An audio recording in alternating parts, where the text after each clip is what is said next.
Okay, so your brother talked a little bit about what it's like to make the UFC debut, all the adrenaline rush, that kind of stuff. What's it like for you to watch it? I hate watching him. I mean, even from like his Taekwondo days, it's always like my brother's instincts is to protect my younger brother. Now he's out there doing his own thing. I mean, we got the win, but I think we pressured ourselves to perform and finish fights. So he was a little disappointed he didn't get the finish, but we got the win, so we're very happy about it.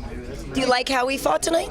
I think he can fight better. I mean, I spar him all the time. He probably gives me the hardest rounds out of everybody, so I know he has a lot more potential. Now it has to match the nerves have to match the skill. That's the biggest part about it. It's the mental game is what makes champions. I mean, there's guys that are so good out there, but they just can't mentally put it together, and that's what we're going to work on. I think I'd rather have him have 15 minutes of experience rather than 2-minute knockouts. So I think it was very good what happened today. And what did you tell him before he walked out? Obviously, we know this is his first time in the octagon. Jitters are real. I told him it's not about our dad. It's not about Anthony Pettis. Today is Sergio Pettis. You start your journey, you start your destiny, and just take advantage of it. Fall in love with the atmosphere, the feeling of walking out, the feeling of the octagon, and don't make it a job. Just make this fun, and it's gonna always happen. We talked to him a little bit about it. He spent a lot of time attacking off his back. Were you at all worried about how the judges might see that? Yeah, for sure. After the Clay Guida fight, I'm always worried about that. So I think he got caught up. The opponent change didn't help. We were getting ready for a southpaw fight, more of a standing match. Even Will, I thought Will would just come and stand and bang with him.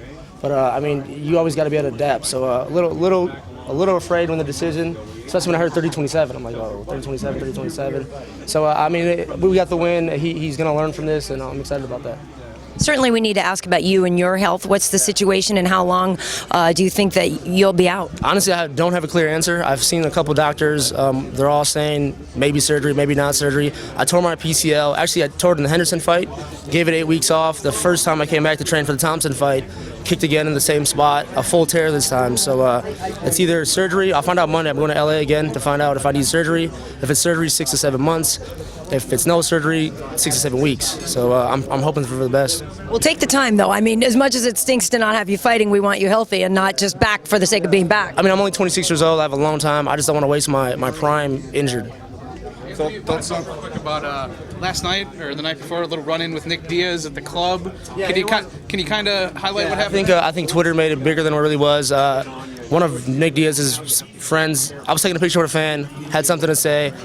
My family don't play, their family don't play. Drinks got thrown, security came. Me and Nick Diaz never had a confrontation, together. But I think Twitter blew it up a little more than it was. That's normal for me, in Milwaukee. It's nothing big.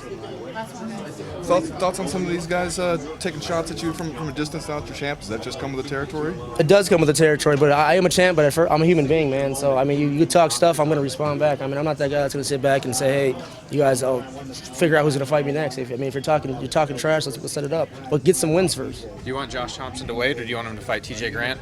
Let's have him. Well, you know what? That's hard to say because I feel TJ deserves a title shot. So, I mean, if we make him wait so long, I was in that same position. So it's up to the UFC what they feel is right. Thank you. Thanks. Thank you.